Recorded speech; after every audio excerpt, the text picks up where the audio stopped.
Hi, welcome to our final presentation for our deep dive project this semester. Essentially, we were working on creating a model to predict the GPA that would be outputted from taking a specific course, and that's really what we were investigating throughout the course of our final project.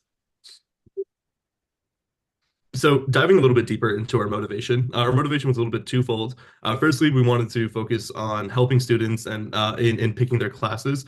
So oftentimes students are interested in a given course and they would be curious to know what the average GPA distribution or the expected GPA from taking that course might be. And that's something that we wanted to help students with. In addition to that, we really just wanted to build a model that can help students predict their GPA in a class, either as prospective students or students who are currently taking a course. It'd be a really helpful tool to have. It can also help students determine if their course load is too heavy. And when it comes to choosing classes, this is, of course, something that students would also take into consideration. In addition to that, we'll talk a little bit of this more in the stakeholder side. We also just wanted to help out the university in figuring out which portions of maybe courses need a little bit more attention or resources. Cool. So now getting a little bit into the data, let's take a look at this snapshot of what these sample data look like. For any given entry, we had the following data fields. We had the year and term of a given course, the subject and course number. We also had the course title, as well as the distribution of the number of each grades that were given for that course, and then finally the instructor as well. So when we did a little bit of a preliminary data exploration, we found some pretty interesting insights. Firstly, we found that certain instructors tend to give a much higher proportion of A's, while others had relatively lower grades. We also realized that there were other trends with the course level itself, which falls pretty well in line with our intuitive understanding. Specifically, if a course is higher in level, naturally there tends to be a fewer A's and more B's and B pluses. And then lastly, we also found that certain subjects tend to have more A's. For example, Batum had double the amount of A's compared to statistics courses. So moving into the model that we ended up building, the features we chose based on our data exploration were the course subject, the course number, the year, the course type, so whether it's a lecture, a discussion, a lab, or whatever, and the instructor. And the reason we went with these is because these all seem to have pretty strong trends when we did our data exploration.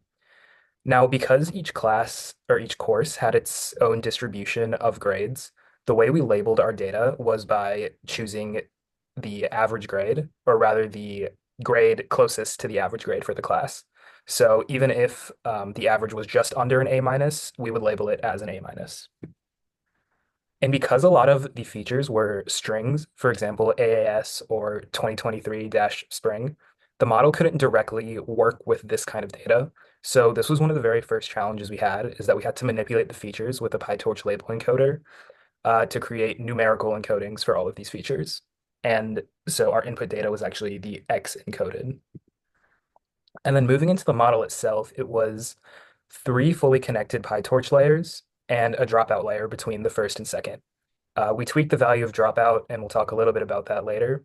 But the first two fully connected layers were followed by ReLU activation functions. And the final one was actually not, because we found that the loss function we use, cross entropy loss, actually just expects the raw output. So an activation function at the end would have been somewhat redundant. And using that cross entropy loss along with the atom optimizer, we were able to achieve quite a high accuracy, which we'll talk about now. Yeah, so let's talk about the metric. Originally, we used the raw accuracy for a metric. What this is we if you got the right answer, it was a one. If you didn't, it was a zero. And what we realized early on is that that gave us a 50.3 percent accuracy. The problem was that it wasn't relative. So on our next iteration, we implemented this relaxed accuracy where basically what we did is we encoded each grade from A plus to W um, to be 0 to 13 respectively. And the accuracy of prediction would be the true label minus the predicted label divided by 13. And when we tested this out, we realized that our model had a 95.4 relaxed accuracy. As we go on to hyperparameter tuning, we use both these metrics to kind of see which hyperparameters worked better. Overall, a hyperparameter tuning, we used iterative like testing.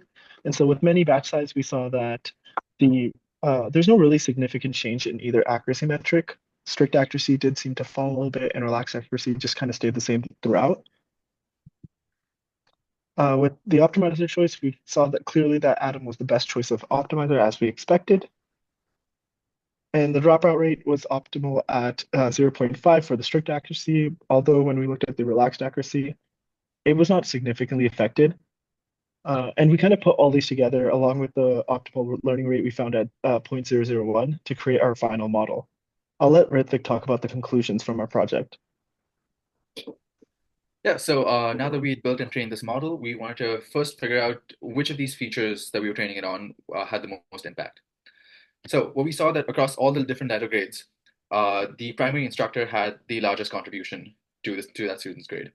So this shows us just how important that a professor's teaching style can be towards a student retaining information. Then we see that the subject and course number also had a decently high correlation. One interesting fact here is that for the A plus and A letter grades specifically, the subject had by far the highest contribution. So this kind of demonstrates how easier classes tend to have higher students scoring higher grades. Lastly, as expected, the term and schedule type had little to no impact. So why was this project important? So for students, like we mentioned at the start, this could be used as a tool to help choose between two different classes. Maybe a student wants to choose one that's slightly easier. We can also envision this being a tool where the student inputs all their classes for the semester, and this outputs the predicted grade. This could then help the student determine if their course load for that semester is going to be too heavy or not. Lastly, for faculty, this can help show which classes tend to have consistently low grades, and those classes might need either greater funding or changes in faculty. Thanks.